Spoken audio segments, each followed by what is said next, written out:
Hey YouTubies, good Monday afternoon to you. It is June 17th, and man, is it hot outside. It's like 90 degrees, like 60% humidity. Um, for this fat boy, that's a little uncomfortable.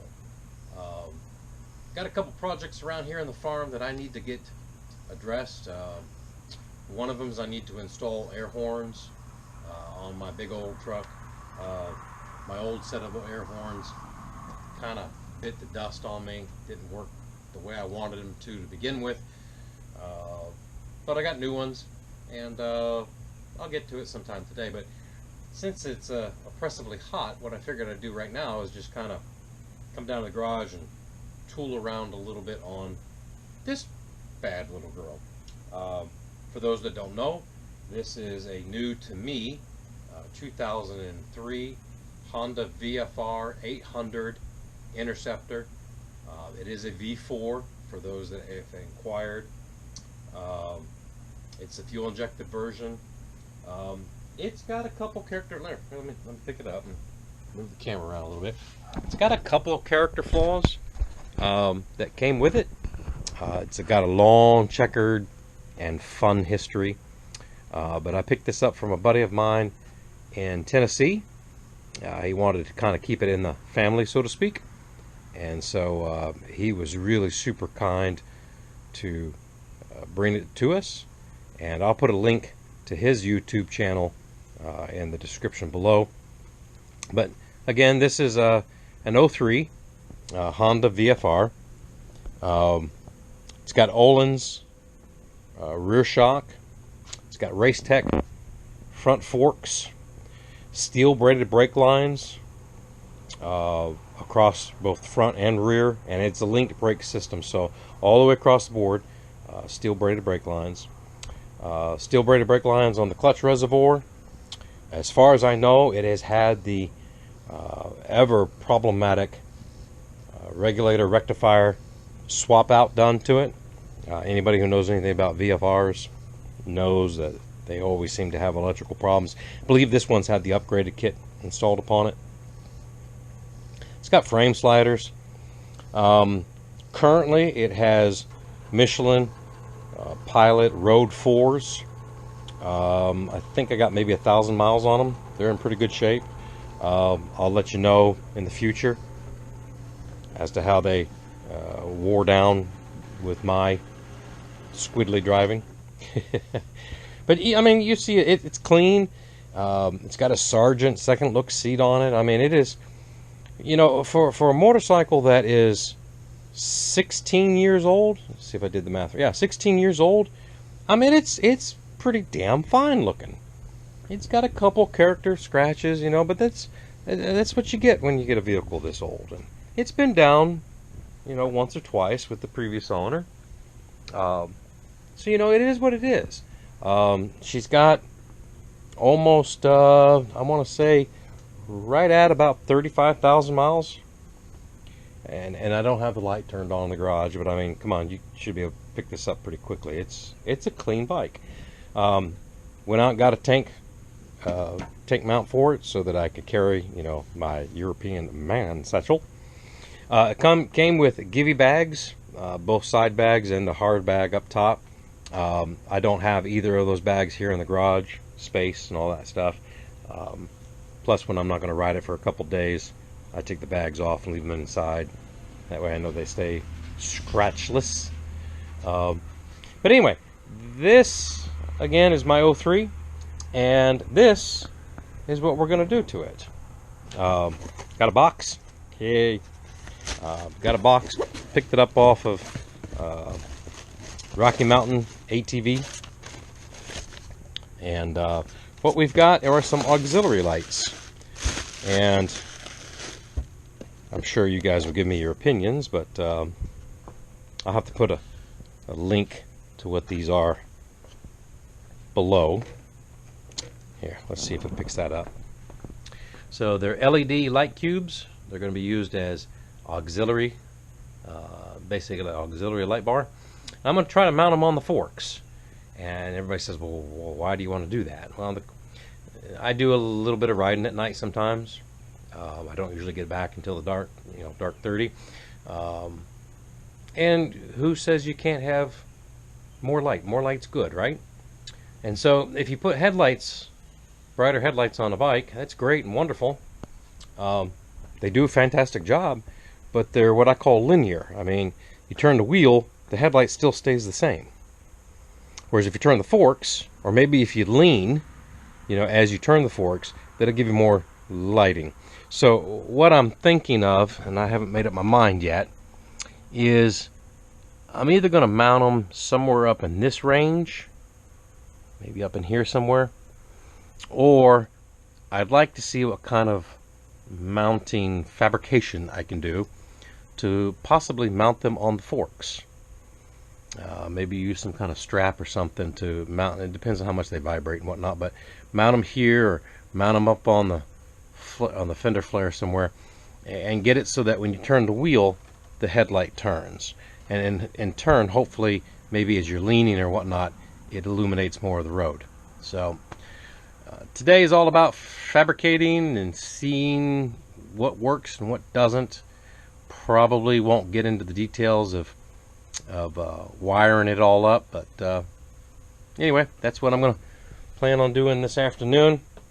And then if time permits, then I will have to start working on that big red thing down yonder, about getting some air horns on it. So for the moment, we'll let you go. Bye. Not a whole lot of room in this workshop at the moment. Got my ATV, my woodworking stuff. Just lots of little odds and ends going on in this shop. But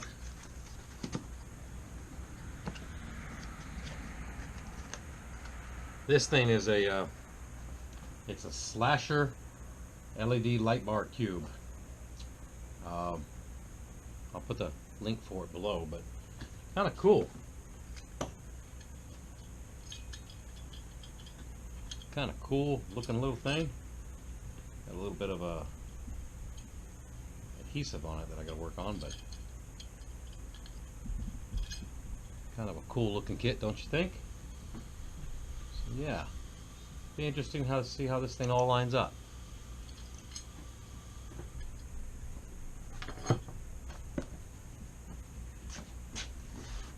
Comes with two lights, obviously.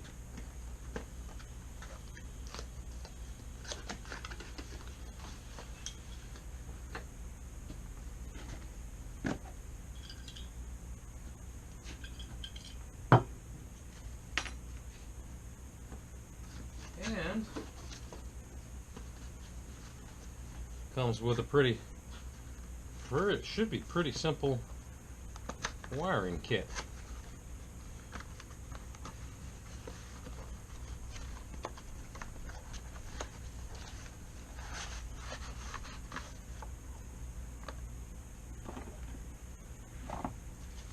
So we'll see what we can see here, but comes with mounting brackets, and basically put them around the fork tubes, and then you figure out how you want to mount it. I think I'm going to probably do something like oh hell, I don't know, give me a minute and I'll come up with something. See y'all in a minute.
Well, YouTubies, just did a real quick temporary mount just to see how it would look and see if that's where I wanted it. Made that nice. Of course, I'm kind of spoiled. The bike's on a center stand. Some bikes don't come with center stands. Some bikes have to use rear stands, front stands if you want to try to make the bike level while you work on it. The VFRs come with a center stand stock, so that's kind of cool. So anyway, just kind of did a real quick temporary fit. You see it's pretty damn solid. I kind of like how it's bolted. Don't really like seeing that, but you know, it is what it is. But was a little concerned about clearance with the rotor, but it looks like it'll clear the rotor. Should allow for travel with the fork. So I think, like I said, this is just temporary. If I don't like it, I'll move it. But didn't tighten it down all the way, just kind of made it snug. And then I'm going to try to figure out where I want to run the wiring, or how I want to run the wiring. I'll come back to that in just a minute. Let me get the other side temporary mounted, and we'll go from there.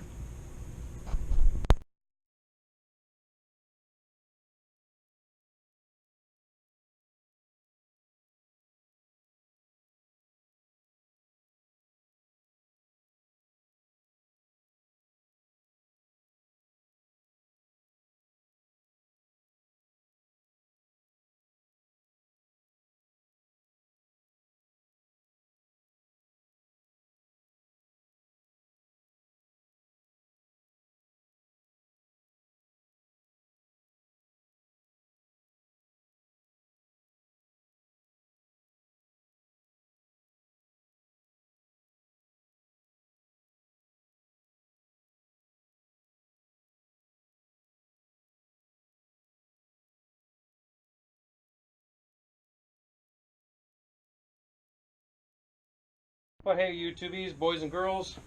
It's been a couple minutes. I kind of lied. I said I was going to just do a test fit and see how it would work. Once I started doing the test fit and realizing that it was going to clear the rotors and everything was cool and copacetic, I went ahead and started doing a hard fit. Didn't have to really fabricate a whole lot. The kit comes with just about everything you need to get over the front forks of an 03 VFR. One thing that I did find out, and I'm not too keen on, is I thought it came with a wiring harness, with a wiring kit, and it does not. Evidently these lights that I picked up were made to go attached to a light bar off of an ATV, which is what I wanted. I wanted heavy duty, you know, good weather fog lights, but I guess I didn't read it properly because it doesn't come with the wiring kit. So tonight's little escapade is, I guess we're going to call it stage one of just the form fitting and mounting, and then I'll take some zip ties and kind of zip tie these up out of the way so that I can continue to ride the bike in case it's a couple days before that kit gets here. But as we discussed, the left fork much easier to mount because the caliper is behind the fork in such a way that doesn't really interfere. With the right fork, you will most likely have to take the caliper off temporarily just to be able to get the fork tube bracket in place, and then of course don't be an idiot, put your caliper back on, make sure you tighten it up. Can't tell you how many times I've done that. But that concludes tonight's little escapade. I'll take a picture or two here just shortly and kind of add it to the video, and we'll go from there. And for the record, if you need parts and accessories, you really need to go check out corneraddiction.com, one of the best power sports sellers out there on eBay. They can get you some hell of a good deal if you get them off of eBay. So make sure you hit them up at orders@corneraddiction.com. I'll put a link in the description below. Make sure you hit them up. You can get sometimes 20% off. So, you know, pennies are pennies. So, see you guys shortly. Bye.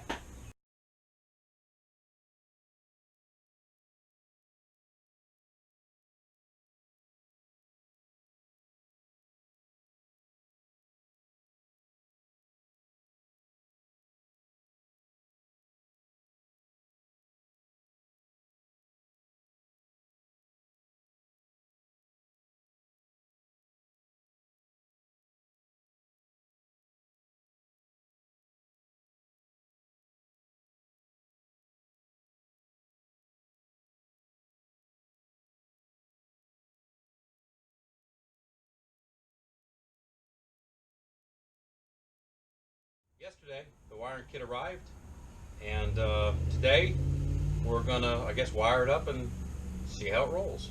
So, not gonna bore you with the details. Just gonna get to it. See ya. Hey, YouTubies. Like we talked about in the previous video, I wasn't gonna bore you with the details of how I wired it up and all that good, lovely stuff. So, suffice to say, just really super quick, I've got the lights hard mounted to the front forks like we talked about. I like how they're level. I like where they're pointing at the moment. I can do some fine tuning down the road. You know, I'm gonna have to wait until nighttime, obviously, to do the finalized fine tuning. But they're mounted. They're not going anywhere. I ran the wiring up through the forks, up through the steering stem, down underneath the bar, underneath the tank. Ran it all the way up underneath the chassis, brought it back. It's a little bit longer than it needs to be, but what do you get for a universal wiring kit, right? Brought it all in, tied it into the battery. It comes with a relay. It comes with an on-off switch, which I have not mounted yet temporarily. It's just kind of hanging there until I figure out where I want to put it. But put it all together and hit the starter. And this bike puts out about 13.5 volts when it's running at idle.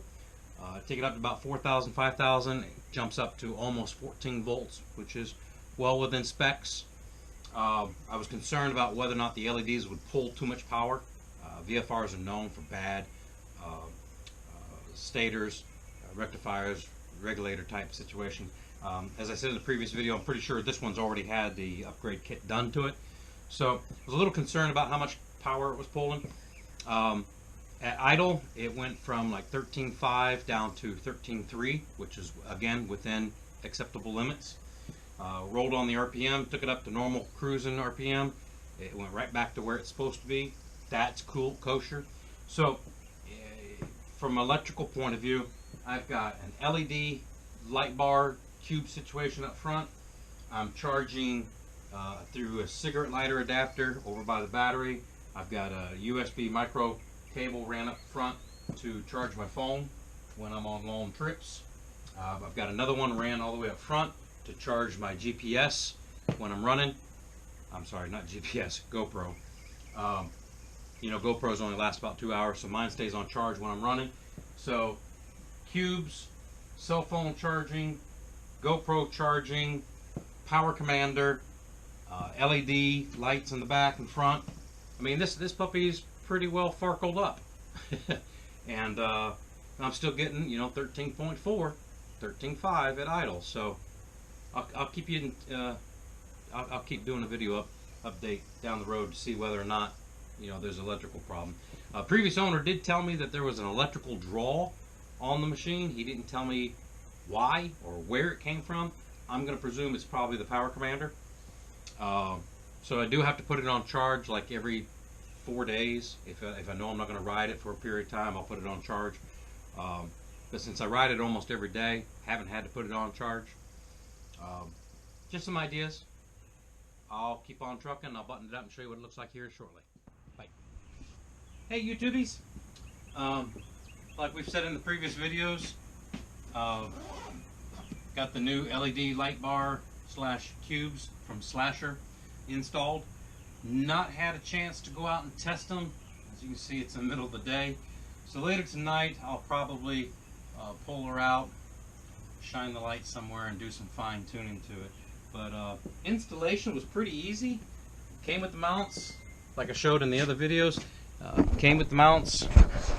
Went ahead and hooked them up to the front forks. Leveled them out.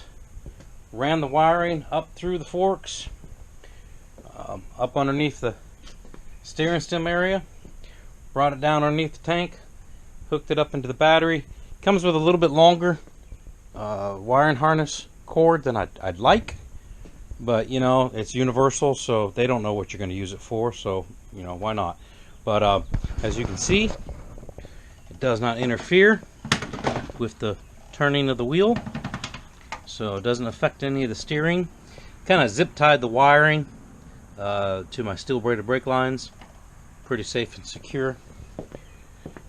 Same side over here, or same thing on this side. Doesn't affect the steering, doesn't affect the travel of the suspension. And I've not finished hooking up the switch into a permanent location. Currently at the moment I just have it hanging right here off the end of my bar, just because I got to do some cleaning and get it ready. But anyway, you can see it comes with an LED light switch, and I'm going to probably mount it right there. But you can see it's pretty much what I call dummy proof, on and off. So currently off, kick it on, and you'll see that they are lit. And obviously I'm going to have to do some adjusting because the angles are off. I can tell that right now.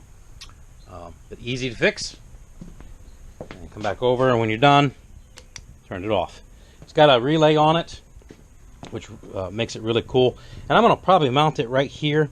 And my line of thinking is, you're going down the road, you're driving, you don't really want to take your hands off the bars. So as you're riding with your left hand, you go horn, turn signals, high beam, low beam. Wouldn't be that difficult to reach up and just tap it with your first finger and kind of turn it on. So and it won't interfere with the steering. So I think that's what I'm going to do. I'm going to finish that up, and that'll be that. See you guys. Hope you enjoyed it. Hope you found it informational.